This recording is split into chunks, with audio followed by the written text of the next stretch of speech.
यमुना, जिसे दिल्ली की लाइफलाइन कहा जाता है, वह सैटेलाइट में कुछ इस तरह दिखती है, बिल्कुल काली, जैसे कोई नाला हो।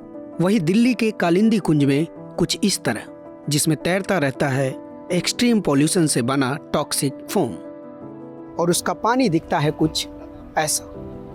इस पानी को अभी मैंने ये पीछे बह रही यमुना नदी से भरा है, और इसकी क्वालिटी आप देखिए, मटमैला, गंदा, पोल्यूटेड और बदबूदार। मैं कह रहा हूँ पूरा नाला बना चुका है जमुना, पूरी जमुना नाले में है तब्दील। इस टाइम गंदे पानी में नाले में है तब्दील।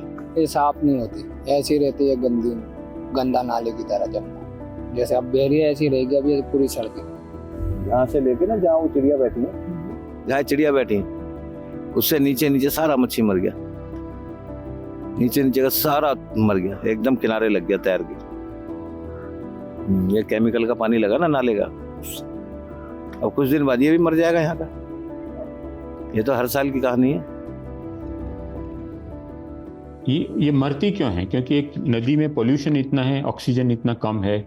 जनरली जब भी फिश किल होता है मास स्केल पे, तो उसमें ज़्यादातर एक इमीडिएट रीज़न होता है कि ऑक्सीजन कम हो गया है नदी में। ऑक्सीजन के बिना तो मछली जी नहीं सकती नदी में। सेंट्रल पॉल्यूशन कंट्रोल बोर्ड द्वारा अक्टूबर में जारी रिपोर्ट में बताया गया कि यमुना के पानी में फीकल कोलिफॉर्म यानी मल का लेवल 49 लाख MPN प्रति 100 ml पहुंच गया है। यह अब तक की सबसे खराब स्थिति है, क्योंकि यह आंकड़ा 2500 यूनिट के मानक से 1959 गुना अधिक है।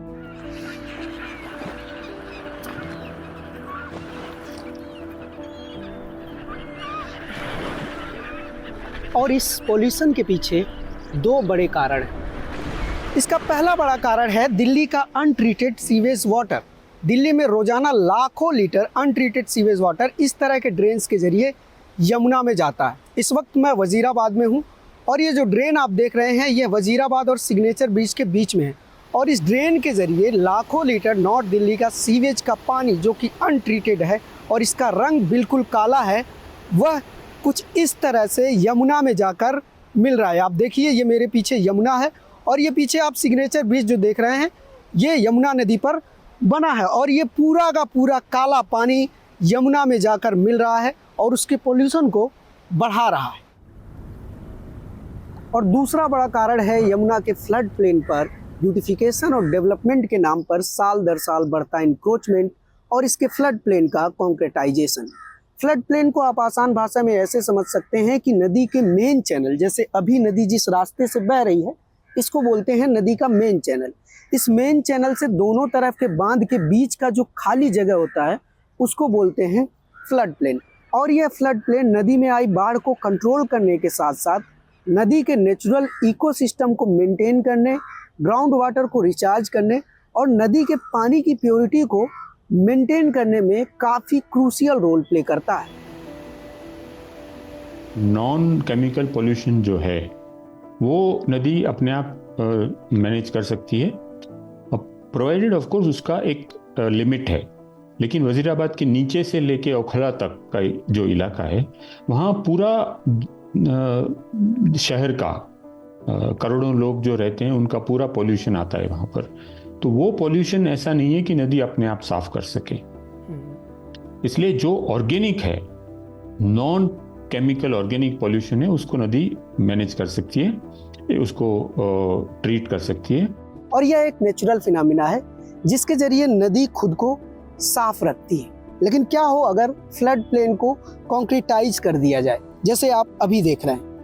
होगा यह कि फ्लड के दौरान पानी तो आएगा, लेकिन उसमें से एब्जॉर्प्शन नहीं होगा, यानी पानी जैसे आएगा वैसे ही वापस चला जाएगा। इसलिए नेशनल ग्रीन ट्रिब्यूनल की बहुत ही स्ट्रिक्ट गाइडलाइन है कि नदी के फ्लड प्लेन पर किसी भी तरह का कंस्ट्रक्शन और कॉन्क्रीटाइजेशन नहीं होना चाहिए।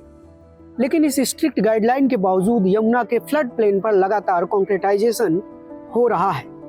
अगस्त महीने में सेंट्रल पॉल्यूशन कंट्रोल बोर्ड द्वारा NGT को सौंपी गई एक स्टेटस रिपोर्ट में ये कहा गया है कि दिल्ली में यमुना फ्लड प्लेन के 6 नए लोकेशन पर कॉन्क्रीटाइजेशन हो रहा है और यह किया जा रहा है दिल्ली डेवलपमेंट अथॉरिटी यानी कि DDA द्वारा, जिसमें से सबसे पहला है सूरघाट, जहां पे मैं अभी मौजूद हूँ। सूरघाट दिल्ली के वजीराबाद और सिग्नेचर ब्रिज के बीच में है और इसका एरिया 2000 स्क्वायर मीटर है।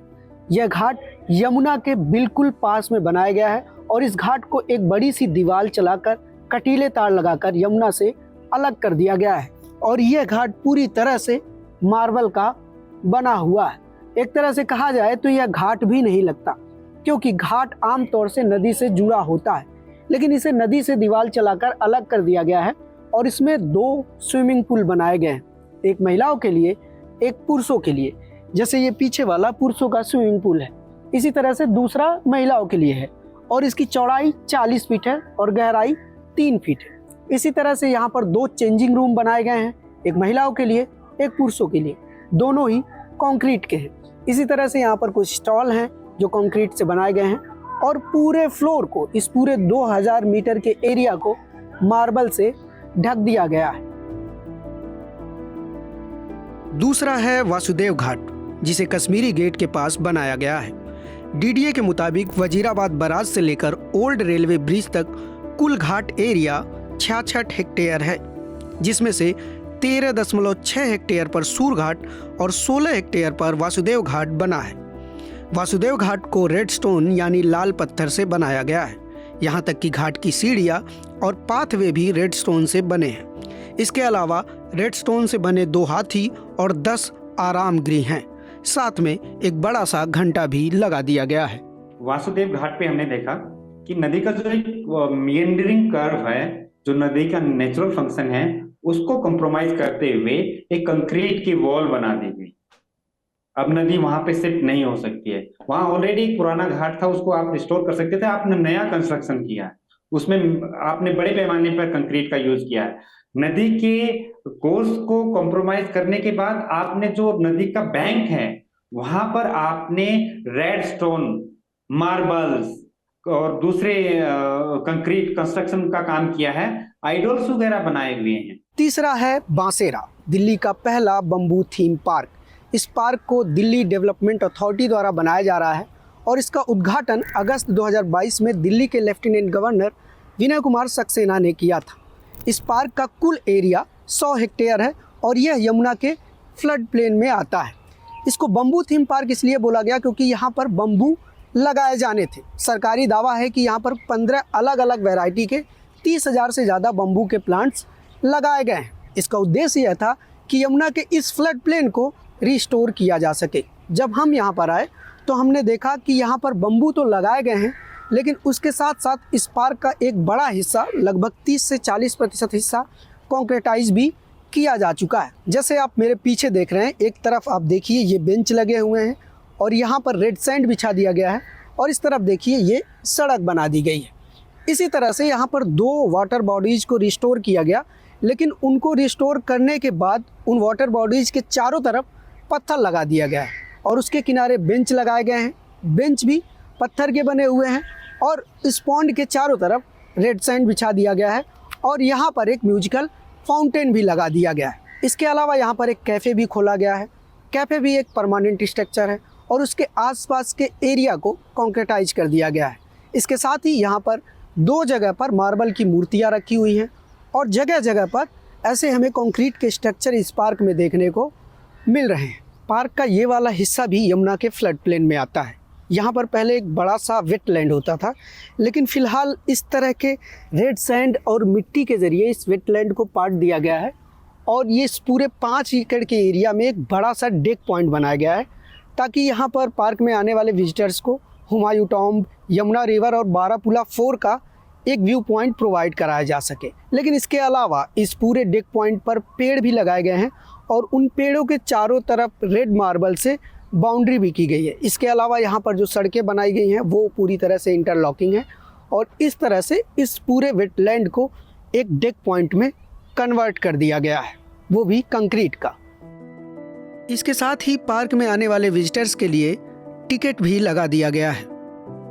अगर आप यहाँ पे विंटर में आते हैं ना तो आपको काफ़ी वैरायटीज ऑफ फ्लावर्स के मिल जाएंगे, काफ़ी प्यारा सा व्यू मिलेगा।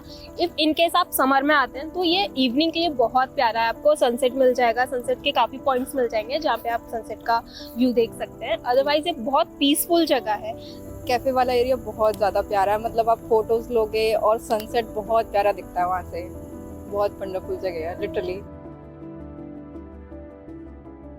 देखो, ये सब प्रोजेक्ट बनाने के पीछे मुख्य उद्देश्य ये है कि रेवेन्यू जनरेशन करो, लोगों को अट्रैक्ट करो और उसको एक टूरिज्म पॉइंट बनाओ और रेवेन्यू जनरेशन करो। लेकिन ये उद्देश्य में से के सामने कोई दिक्कत नहीं है, लेकिन उद्देश्य का सामने दिक्कत तब आती है तब इसके लिए जो आप करते हैं वो वास्तव में चेक जो फ्लड प्लेन है उसका संरक्षण के लिए अच्छा है कि बुरा है, ये देखने की कोई प्रक्रिया होनी चाहिए।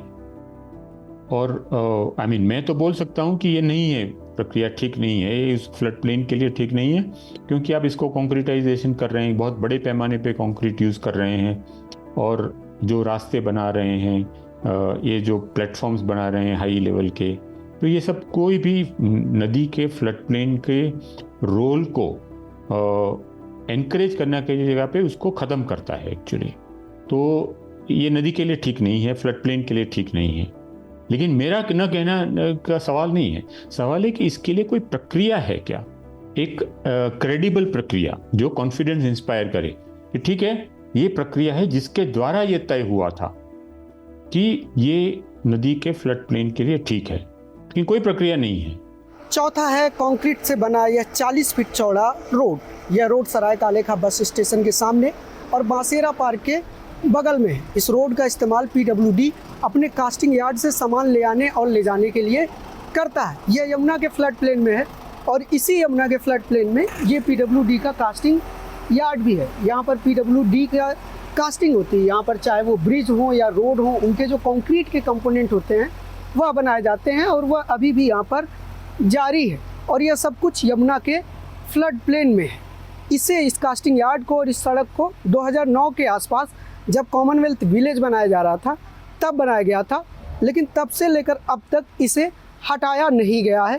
पांचवा है सिग्नेचर ब्रिज के पास बना दिल्ली मेट्रो का कास्टिंग यार्ड और छठा है असिता ईस्ट में बना यह कंक्रीट का रोड। लेकिन यमुना के फ्लड प्लेन पर इंक्रोचमेंट का यह महज ट्रेलर है।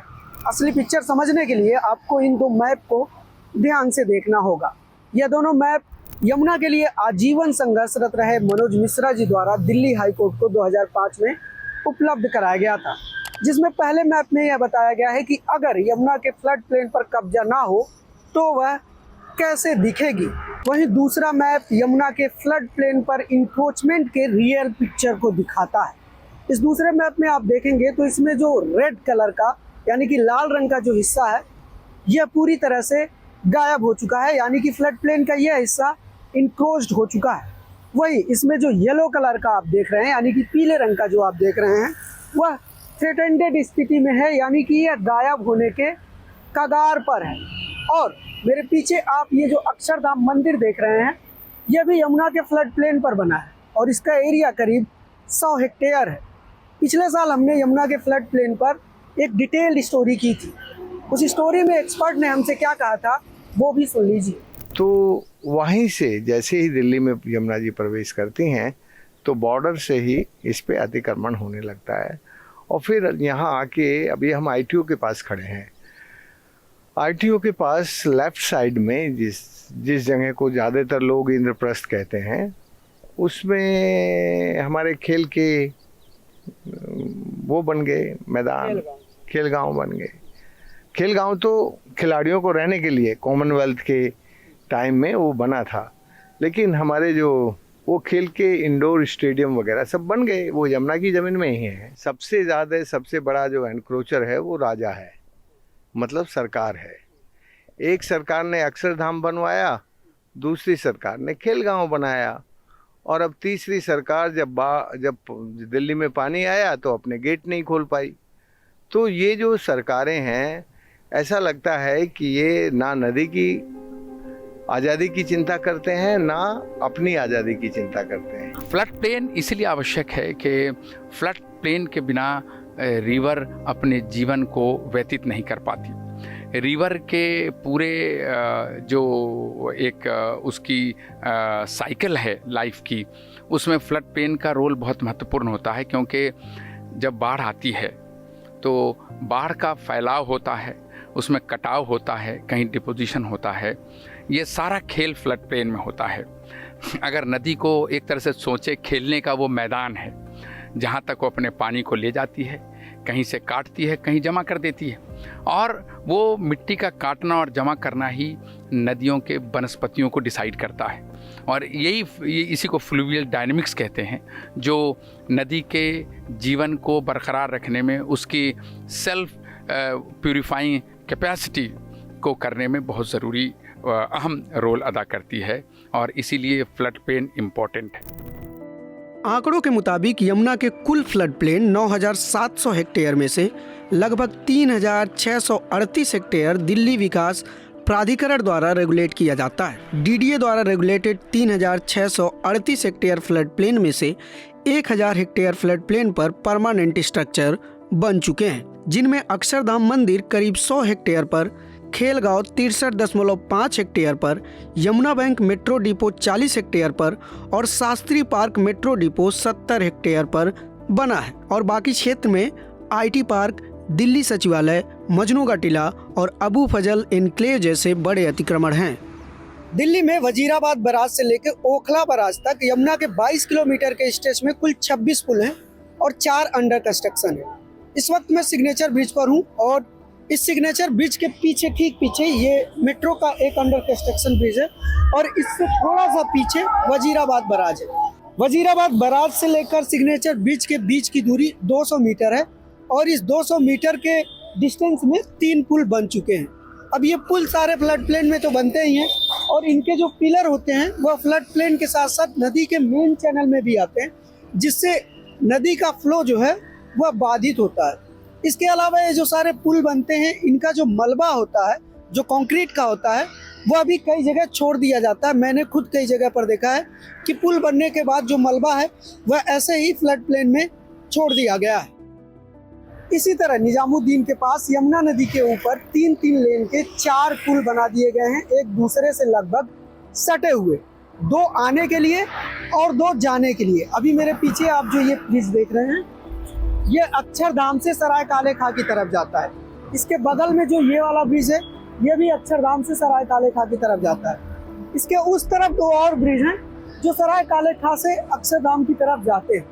इसके अलावा, इन चारों ब्रिज के अलावा, एक और इधर बगल में, जस्ट बगल में मेट्रो का ब्रिज है, जो दिल्ली मेट्रो जिससे जाती है, और इससे थोड़ा सा और आगे जाके 200 मीटर आगे जाके एक और नया ब्रिज बन रहा है, जो कि अभी अंडर कंस्ट्रक्शन है। जब हम पुल से नीचे आए तो हमने देखा कि यहाँ पर भी यमुना का पानी काला ही है, और चूंकि चारों पुल एक दूसरे से लगभग सटे हुए हैं, इसलिए इनके पिलर्स भी लगभग सट कर बने हुए हैं। और नदी के मेन चैनल में जितना हमने काउंट किया, 22 ऐसे पिलर्स हैं, और इन सारे पिलर्स के नदी के मेन चैनल में बनने का असर यह है कि नदी के फ्लो के लिए जगह ही नहीं बच रहा है, वो लगभग आधा हो चुका है। और इसका असर यह है कि यहाँ पर एक बॉटल नेक जैसी सिचुएशन बन रही है। बॉटल नेक को आप ऐसे समझिए कि ये बॉटल है और ये नदी है जो इसके पीछे से इस तरह से आ रही है, लेकिन यहाँ पर पिलर्स बन जाने से नदी का वो जो फ्लो का स्पेस है वह खत्म हो चुका है, तो ये स्पेस उसके पास बच रहा है। यानी कि यहाँ पर इस तरफ नदी चौड़ी है, यहाँ अचानक से ये पतली हो रही है, जिसका असर यह है कि अभी प्रेजेंट टाइम में नदी का फ्लो इम्पैक्ट हो रहा है। लेकिन सोचिए, जब बाढ़ होगी, बहुत ज़्यादा पानी आएगा, इधर से खूब ज़्यादा पानी आएगा और यहाँ पे अचानक से नदी पतली होगी, उस समय सिचुएशन क्या होगी? अगर पानी का फ्लो बहुत तेज़ रहा तो या तो वो इन सारे पुल को बहाकर लेके चली जाएगी, या फिर ये पुल अगर टिके रहे तो फिर यह नदी बैक फ्लो करेगी, और बैक फ्लो करेगी तो इसके पीछे का जो भी हिस्सा है, चाहे वो शहर हो या गांव हो, सब बाढ़ की चपेट में आ जाएंगे। अब काला होगा पानी, पता नहीं कैसे, नाले मिल गए इसमें। तो आप इसमें फिर भी नहा रहे हो काले पानी में? और क्या, सबकी जान बचती तो नहाते ले, लाश आती है हम ही पकड़ते हैं। आज 21 अक्टूबर है, सुबह के 10 बज रहे हैं और इस वक्त मैं दिल्ली के कालिंदी कुंज में यमुना के किनारे पर हूँ। यहाँ पर यमुना की स्थिति कुछ इस तरह से है। अब देखिए यमुना में टॉक्सिक फोम साफ तौर पर देखे जा सकते हैं। मेरे इस तरफ भी जहाँ तक हमारी नज़र जाएगी वहाँ तक टॉक्सिक फोम दिख रहे हैं और मेरे इस तरफ भी हमारी नज़र जहाँ तक चली जाए वहाँ तक आप टॉक्सिक फोम साफ तौर पर देख सकते हैं। इसके पीछे का जो 2 कारण हमने स्टोरी के शुरू में बताया था वही कारण है। पहला कि इसमें लगातार अनट्रीटेड वाटर नदी में गिराया जा रहा है जिसकी वजह से उसका पॉल्यूशन बढ़ रहा है, और दूसरा यमुना के फ्लड प्लेन को लगातार विकास और ब्यूटिफिकेशन के नाम पे इंक्रोच किया जा रहा है, उसको कॉन्क्रीटाइज किया जा रहा है जिससे नदी खुद को साफ नहीं कर पा रही है। इस बारे में हमने डीडीए के सीनियर ऑफिसर से बात करने की कोशिश की लेकिन उन्होंने हमसे बात नहीं की। हालांकि जुलाई 2022 में डीडीए और वन विभाग के बीच हुए एक ईमेल एक्सचेंज से यह पता चलता है कि साल 2009 से लेकर 2022 के बीच में यमुना के 2480 हेक्टेयर फ्लड प्लेन पर अतिक्रमण हो चुका है। और ऐसा नहीं है कि यमुना के फ्लड प्लेन का यह अतिक्रमण किसी एक सरकार ने किया है। साल दर साल, सरकार दर सरकार यमुना के फ्लड प्लेन पर अतिक्रमण होता रहा और उसका फ्लड प्लेन लगातार सिकुड़ता रहा है। एक और बात, आप सब जानते हैं कि न्यूज़ लॉन्ड्री किसी सरकार या कॉरपोरेट से विज्ञापन नहीं लेता है। इसके बावजूद हम आपके लिए इस तरह की रिपोर्ट लेकर आते हैं। इस तरह की रिपोर्ट कहीं ज़्यादा समय, हार्ड वर्क और संसाधन मांगती है, लेकिन फिर भी हम ऐसा कर पाते हैं क्योंकि हमारे साथ हमारे सब्सक्राइबर्स का सहयोग है। इसलिए अगर न्यूज़ लॉन्ड्री को आपने अब तक सब्सक्राइब नहीं किया है और हमारे काम को पसंद करते हैं तो न्यूज़ लॉन्ड्री को सब्सक्राइब जरूर करें और गर्व से कहें, मेरे खर्च पर आज़ाद हैं खबरें। न्यूज़ लॉन्ड्री के लिए अनमोल प्रीतम, दिल्ली। पत्रकारिता का नासूर बन चुके विज्ञापन के मॉडल को खारिज करके खबरों की इस दुनिया को बदलिए ताकि पत्रकारिता आपके लिए जवाबदेह बने। newslaundry.com/subscription पर क्लिक कीजिए और अपने मन मुताबिक पेमेंट का विकल्प चुनिए, क्योंकि हमारे सब्सक्राइबर्स का नारा है, मेरे खर्च पर आज़ाद हैं खबरें।